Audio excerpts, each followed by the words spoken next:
Bonjour à tous, bienvenue sur cette nouvelle chaîne dédiée cette fois-ci aux différents lores du jeu vidéo comme Halo, Mass Effect, etc.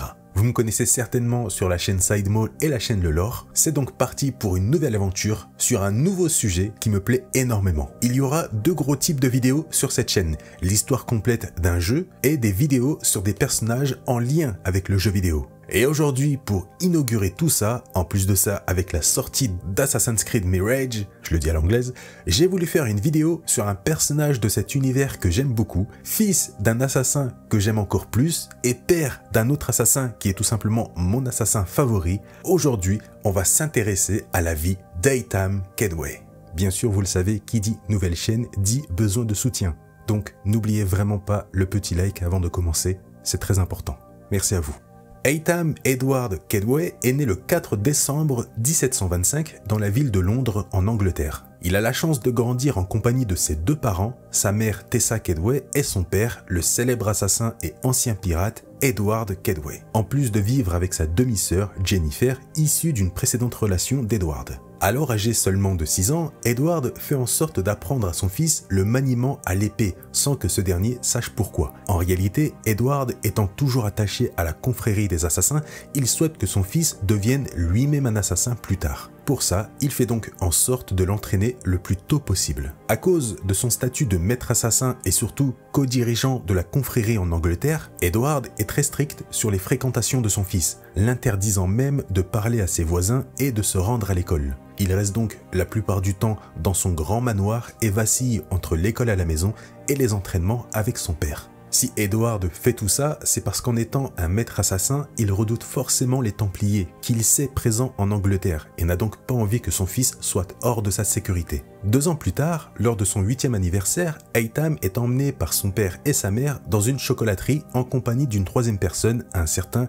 Reginald Birch, un collègue d'Edward. Mais sur la route du retour, le groupe est attaqué par un brigand qui cherche à voler le collier de Tessa, la mère d'Eitam. Reginald, présent avec eux, menace de tuer le voleur, ce qui ne plaît pas du tout à Edward et laisse le brigand partir. Plus tard dans la journée, Edward demande à son fils si, selon lui, il avait bien fait de libérer ce voleur. Eitam répond qu'il aurait au départ tout fait pour se venger, mais qu'il l'aurait finalement laissé partir aussi. En entendant cette réponse, Edward est fier de son fils. Fier de voir qu'il est capable, à son âge, de voir le bien partout et être impartial, même dans les situations les plus critiques. Il lui offre alors sa toute première épée, cette fois-ci en acier, donc une vraie. Au fil des mois et même de quelques années, Eitam poursuit ses entraînements au combat avec son père. Ce dernier lui enseigne aussi différents traits de caractère importants qu'il doit adopter, comme celui de ne jamais hésiter à contredire la pensée des autres s'il n'est pas d'accord. Un jour, alors qu'il s'entraîne, il entend dans la pièce d'à côté son père en pleine dispute avec Reginald Birch, celui qui avait menacé le voleur. Sans réellement savoir les causes de la dispute, Edward engage 2 gardes britanniques pour sécuriser le manoir H24.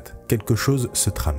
Le jour du 10e anniversaire d'Eitam, le 3 décembre 1735, le soir, d'un coup, 5 personnes entrent en furie dans le manoir et attaquent toutes les personnes sur place, notamment le père d'Eitam. Edward réussit à les combattre et parvient même à tuer l'un d'entre eux, mais malheureusement, il se fait tuer d'un coup d'épée en pleine poitrine par un autre attaquant ayant les oreilles pointues. Ainsi s'éteint le célèbre pirate et assassin des Caraïbes, Edward Kedway. Eitam réagit très rapidement, ramasse l'épée de l'homme tué par son père et parvient à tuer l'un des attaquants qui essaye à ce moment-là de s'en prendre à sa mère. C'est la première fois que le garçon tue. Étant impressionné par son premier meurtre, Eitam est surpris et mis KO par l'un des agresseurs qui s'apprête à le tuer. Heureusement, Reginald Birch arrive à temps et parvient à son tour à tuer l'agresseur en question, mais rate les 2 derniers restants qui parviennent à fuir en enlevant la demi-sœur d'Eitam, Jennifer, tout en mettant le feu au manoir. Quelle triste soirée. Un peu plus tard, durant les funérailles, Reginald s'approche d'Eitam avec l'épée que son père lui avait offerte, récupérée dans les décombres du manoir. C'est là qu'il lui révèle que Tessa, sa mère, l'a nommé tuteur de la famille, étant elle-même plus du tout en état psychologiquement de s'occuper de son fils après ce désastre. Il raconte alors à Eitam qu'il compte récupérer Jennifer qui a été emmenée, selon ses sources, quelque part en Europe. Et c'est là que Reginald dévoile à Eitam que ses sources proviennent des Templiers et qu'il en est lui-même un. il faut savoir qu'à ce moment-là, Haytham n'est pas du tout au courant de la guerre assassin-templier. Il ne sait même pas que son père était un assassin. Reginald propose alors au garçon de l'accompagner. Haytham, bien sûr, est content de voyager en Europe aux côtés d'un Templier, qui sont pour lui de grands chevaliers. Mais il refuse parce qu'il souhaite rester auprès de sa mère, qui n'est plus du tout en état de s'occuper d'elle-même. Reginald confirme à Haytham que sa mère n'a plus toute sa tête et qu'elle a été traumatisée de voir son fils tuer quelqu'un. Et en voyant de ses propres yeux le pauvre comportement de sa mère, Haytham prend la mer avec Reginald et un autre Templier qui dirige les recherches, un certain Edward Braddock, un général de l'armée britannique et haut placé au sein de l'ordre des Templiers. Haytham et les Templiers passent 5 ans à travers l'Europe dans l'espoir d'avoir des infos sur Jennifer, jusqu'au jour où ils apprennent qu'elle aurait été vendue à des esclavagistes. Malheureusement, leur recherche est stoppée net avec le début d'une guerre européenne, la guerre de succession d'Autriche, qui a réellement existé avec la mort de Charles VI et le règne de sa fille. Bref, ce conflit contraint Reginald à stopper les recherches en Europe et s'installe avec Haytham dans un château dans la ville de Troyes en France. Là-bas, Reginald enseigne à Haytham les différentes traditions et enseignements des Templiers, notamment leur histoire avec les assassins, mais aussi leurs recherches concernant la première civilisation. Un truc, au départ, qui n'intéresse pas du tout Haytham. C'est un sujet, selon lui, un peu trop mystique. Mais il adhère complètement à la philosophie des Templiers qu'il trouve complémentaire aux enseignements de son père. Par contre, encore une fois, il n'est pas au courant qu'Edward était un assassin. En 1744, maintenant âgé de 19 ans, Haytham est officiellement accepté dans l'ordre des Templiers. Pour ses premières missions, dans le but de protéger certaines ressources de l'ordre, Haytham réussit à tuer proprement un prince autrichien. Un meurtre qui lui donnera au sein de l'ordre la réputation d'être un excellent tueur. 3 ans plus tard, il est envoyé en Espagne pour récupérer un journal contenant des recherches sur la première civilisation détenue par un traître templier. Une fois le traître tué et le journal en main, Haytham retourne auprès de Reginald qui l'informe d'un malheureux événement. La mère d'Haytham est décédée. Il décide alors de faire son retour à Londres pour les funérailles. Une fois là-bas, il profite de son séjour en Angleterre pour enquêter sur l'attaque du manoir qu'il a subi plusieurs années en arrière. Il n'a jamais oublié et cherche toujours des réponses, notamment parce qu'il veut venger la mort de son père. Là-bas, il découvre que l'ancien valet de la famille, un certain Jack Digweed, a mystérieusement disparu peu de temps avant l'attaque ce soir-là. Haytham approfondit alors ses recherches et découvre que l'homme est actuellement en Allemagne. Il s'y rend donc, accompagné de Reginald. Après avoir récolté les infos nécessaires sur l'emplacement de Jack, qui serait caché dans une cabane, les deux protagonistes s'y rendent. Mais alors qu'ils sont sur le chemin vers cette fameuse cabane, Haytham remarque sur la route un homme habillé en soldat britannique qui prend le chemin inverse. Mais ce qui attire surtout son attention, c'est que l'homme en question a les oreilles pointues, exactement comme l'un des hommes responsables de l'attaque de sa famille des années plus tôt. Malgré tout, Haytham fait abstraction de ce détail et continue sa route vers la cabane. Mais une fois arrivé là-bas, il découvre Jack Digweed torturé à mort par un homme qui prend rapidement la fuite. Haytham forcément le poursuit à travers la forêt et parvient à le renverser sur le sol. Et à l'aide de l'épée offerte à l'époque par son père qui est aujourd'hui devenue une épée courte, Haytham le poignarde au rein. Il le sait, c'est l'un des hommes ayant attaqué le manoir. Il l'interroge et ce dernier lui révèle que s'ils ont attaqué ce soir-là Edward, c'est parce qu'il avait en sa possession quelque chose d'important pour eux. Mais il révèle aussi une info très importante à Haytham, son père était un membre de la confrérie des assassins. C'est bien sûr un choc pour lui, mais avant d'en savoir plus, l'homme meurt de sa blessure. Haytham le fouille et trouve sur lui différents papiers, notamment un qui dit qu'il aurait servi à une époque dans l'armée néerlandaise sous les ordres d'Edward Braddock, le fameux templier qu'Haytham a rencontré avant son départ en Europe plusieurs années en arrière. Il rejoint par la suite Reginald, mais ne lui parle pas de ses découvertes. À partir de là, Haytham n'a qu'un objectif en tête, retrouver l'homme aux oreilles pointues à tout prix. Par chance, une journée plus tard, il réussit enfin à le rattraper à cheval. Une bagarre a finalement lieu entre les deux, mais avant que ça n'aille plus loin, les deux hommes finissent assommés par l'armée britannique présent à ce moment-là sur place. Haytham se réveille quelques heures plus tard avec une corde autour du cou. En gros, l'armée britannique pensait qu'Haytham était un soldat britannique déserteur. Heureusement pour lui, il réussit à la dernière seconde à se libérer, mais l'homme aux oreilles pointues est pendu. Un peu plus tard, Haytham demande des comptes à Edward Braddock concernant le fait que l'un des attaquants du manoir avait servi sous ses ordres au sein de l'armée. Sans aucune gêne, Braddock confirme, mais reste indifférent, en mode il n'était pas au courant de ça. Bon, soit.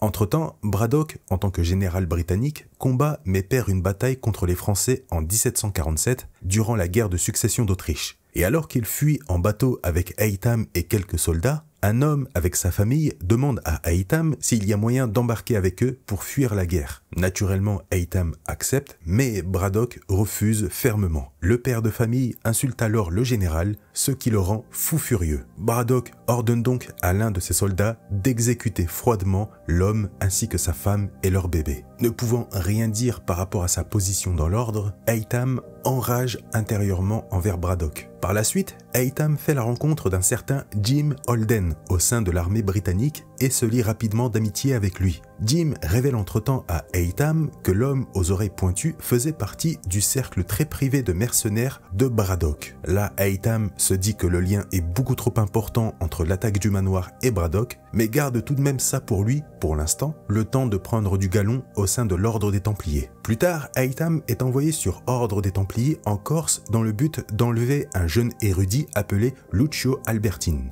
Le truc, c'est qu'une fois en Corse, il apprend que sa cible est sous la protection d'un membre de la confrérie des assassins appelé Miko. Ce dernier parvient à lui tendre une embuscade et un combat démarre ensuite entre l'assassin et le Templier. Mais lors de leur confrontation, les deux adversaires, qui se respectent malgré tout, chutent dans une crevasse. Alors suspendu dans le vide, Miko, qui est accroché au bras d'Haytham, tente de le faire lâcher avec lui. Mais le Templier parvient finalement à se libérer de l'assassin en le mordant à la main, mais aussi en lui détachant sa lame secrète. Miko tombe finalement seul dans le vide, mais malgré la chute, Haytham est certain que Miko n'est pas mort. Malheureusement, durant leur combat, Haytham a perdu sa fameuse épée courte offerte par son père, un cadeau qu'il remplace finalement par la lame secrète de l'assassin qu'il décide alors d'utiliser à la place. Haytham revient finalement auprès de Reginald avec le jeune érudit. Alors, pour la faire simple, le jeune érudit est le fils d'une femme alliée aux assassins et emprisonnée par les Templiers. Cette femme a la particularité de pouvoir décoder le fameux journal sur la première civilisation qu'avait trouvé Haytham en Espagne. Donc, pour l'obliger à déchiffrer le journal, les Templiers utilisent son fils comme moyen de pression.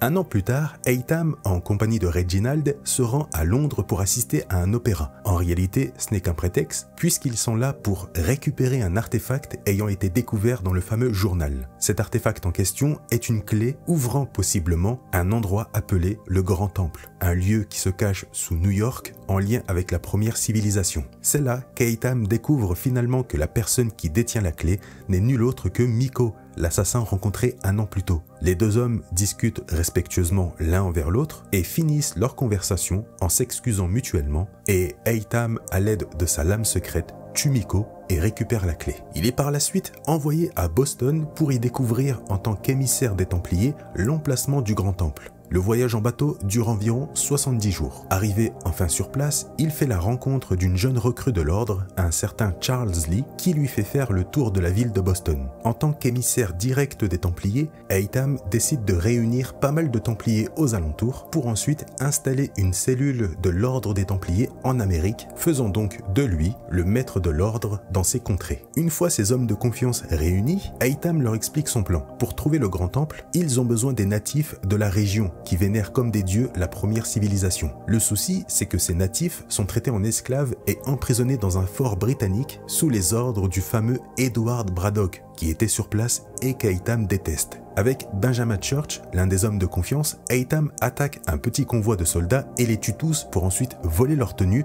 dans le but de se déguiser en soldats et d'infiltrer le fort où sont retenus les esclaves. Grâce à son plan, il réussit à libérer les natifs. Le truc, c'est que parmi eux, Haytham repère une native qui a l'air de maîtriser l'anglais. Mais cette dernière disparaît au loin avant qu'il puisse lui parler. 6 mois plus tard, après avoir enquêté un peu partout pour la retrouver, Haytham parvient enfin à la revoir, mais cette dernière le craint naturellement. Le Templier se montre alors inoffensif envers elle et se présente en lui demandant son nom, Sio. Haytham décide alors de lui montrer la fameuse clé du Grand Temple, en lui demandant si elle sait où se trouve ce lieu. Sio reconnaît bien sûr les inscriptions dessus, mais ne veut pas les partager avec Haytham parce que c'est un lieu sacré. Alors qu'il fait tout pour lui prouver qu'il n'est pas son ennemi, etc., un marché est conclu entre les deux. Si Haytham tue Edward Braddock, qui opprime son peuple, elle pourrait possiblement l'aider. Bien sûr, ça ne gêne absolument pas Haytham qui déteste Braddock. Ils passent donc ensemble plusieurs mois à récolter des informations sur l'emplacement de Braddock et plus tard, Haytham parvient enfin à le retrouver. Pour l'approcher, il se déguise une nouvelle fois en soldat britannique et après une courte course-poursuite, Haytham réussit enfin à l'attraper, mais surtout éliminer l'homme qu'il a toujours méprisé tout en prenant soin de lui voler sa bague de Templier. Mais un truc qu'il ne sait pas, c'est qu'après cet événement, Braddock a survécu à sa blessure mortelle. Haytham est un peu plus tard prévenu, mais préfère le laisser, sachant très bien qu'il mourra de sa blessure. Une fois de retour auprès de Thio, et après avoir tué Braddock, cette dernière conduit enfin Haytham à l'emplacement du Grand Temple. Une fois sur place, Haytham tente d'ouvrir la grande porte, mais s'aperçoit que sa clé n'est pas la bonne depuis le début, une chose qui le déçoit énormément. Le voyant dégoûté, Thio essaye de lui remonter le moral en lui racontant la signification des peintures sur les murs en lien avec l'histoire de son peuple, etc. Les deux finissent par se rapprocher comme des aimants et s'embrassent d'amour. Après plusieurs mois passés ensemble, ils se sont plu mutuellement. Après cet événement, Haytham décide de passer plusieurs semaines aux côtés de Thio, des semaines faites de joie et d'amour, à un point où Haytham délaisse presque son rôle de maître des Templiers. Mais un jour, alors qu'il passe du temps avec elle, Charles Lee, l'un des acolytes d'Haytham, prévient ce dernier avoir reçu une lettre d'information disant que Jennifer, sa demi-sœur, avait été retrouvée. Mais en plus de ça, Charles prévient Haytham que Braddock est enfin mort. Le problème, c'est que Thio est là lorsqu'il dit ça. Le fait d'entendre cette information veut dire à ses yeux qu'Haytham l'a trahi parce que Braddock était toujours vivant alors qu'il lui avait dit le contraire. Thio ordonne donc à Haytham de partir et de ne plus jamais revenir malgré l'amour qu'ils éprouvent l'un pour l'autre. Avec l'un de ses amis les plus fidèles, James Holden, Haytham voyage durant 2 années à travers Constantinople, puis la Syrie dans la ville de Damas, où Haytham parvient enfin à localiser sa demi-sœur qui est devenue une servante et concubine d'un gouverneur ottoman. Grâce à sa capacité d'infiltration, il réussit à s'infiltrer dans le palais où Jennifer est retenue et parvient enfin à la retrouver. Très content de revoir un visage familier, Jennifer accompagne Haytham et ils parviennent à s'enfuir du palais et de Damas. Un peu plus tard, sur le chemin du retour en Angleterre, Jennifer lâche une bombe à Haytham. La personne responsable de l'attaque du manoir des Kedway serait en réalité Reginald Birch, le mentor d'Haytham et ami de la famille. Jennifer raconte qu'elle avait découvert à l'époque que Birch était un Templier. Au contraire d'Haytham, Jennifer savait que son père était un assassin. Elle l'avait donc prévenu que Reginald était un Templier. Elle décrit par la suite que le but de l'attaque était de récupérer le journal d'Edward contenant un codex crypté sur la première civilisation. Haytham est sous le choc parce que ce journal en question est en réalité celui qu'il avait récupéré en Espagne et qui le guide depuis le début. C'était le journal de son père. Et c'est pour ça que Reginald a prémédité l'attaque du manoir. Toutes les pièces du puzzle s'assemblent enfin pour Haytham. Il s'est fait manipuler. Jennifer, Holden et Haytham décident alors de se rendre à Troyes en France dans le château de Birch dans le but de le tuer pour venger son père. Une fois là-bas, Haytham, à l'aide de sa lame secrète, parvient à tuer tous les Templiers sur place qui gardent le château avec l'aide de son ami Holden. Et tandis qu'il se dirige dans le bureau de Birch avec Jennifer, Holden lui part de son côté dans les geôles pour libérer le jeune érudit, Lucio, et sa mère toujours retenue en captivité. Une fois arrivé dans le bureau, Birch essaye de justifier ses actes à Haytham, mais ce dernier ne veut rien écouter et lui en veut de l'avoir transformé en Templier de cette manière. Après une discussion farouche, Birch finit par mourir embroché sur une épée grâce à Jennifer. Les 2 enfants d'Edward Kedway, l'assassin, ont vengé leur père en tuant un maître influent de l'ordre des Templiers. C'est beau. Après ces événements, Jennifer décide de retourner en Angleterre tandis qu'Haytham retourne en Amérique pour faire grossir l'influence de l'ordre des Templiers en Amérique dont il est le maître sur place. Là-bas, quelques temps plus tard, Haytham intronise dans l'ordre un ancien assassin passé de leur côté, Shay Patrick Cormac, qui le charge de s'attaquer à ses anciens frères, les assassins. Grâce à Haytham et Shay, les Templiers parviennent à éliminer la quasi-totalité des assassins en Amérique, ne laissant vivant qu'un seul d'entre eux, le maître assassin Achille Davenport. Haytham décide tout de même de lui tirer une balle dans la jambe pour lui rappeler la défaite et la disparition des assassins en Amérique. Les Templiers ont gagné. Une fois la confrérie des assassins entièrement éliminée, Haytham a dans l'objectif de déclencher un conflit dans le but de dégager les Anglais du territoire américain pour ensuite créer en tant que maître de l'ordre son propre pays templier. Sauf qu'un élément va perturber ses plans. Un nouvel assassin qui compte bien les arrêter. Radu Nagadon, plus connu sous le nom de Connor Kedway, le fils caché d'Aitam. Fin. J'espère que cette première vidéo sur la chaîne Le Lore du jeu vidéo vous a plu. J'ai très hâte de vous proposer d'autres vidéos sur d'autres jeux vidéo et même continuer l'histoire de certains personnages de la licence Assassin's Creed. En tout cas, c'est très important. Dites-moi dans les commentaires ce que vous avez pensé de cette vidéo, ce que vous pensez de cette chaîne et surtout, n'oubliez pas le petit like. Ça soutient énormément et c'est ultra important pour les débuts de la chaîne, donc je compte vraiment sur vous. Pensez à vous abonner si le genre vous plaît. Sur ce, je vous laisse et je vous dis à une prochaine sur la chaîne Le Lore du jeu vidéo.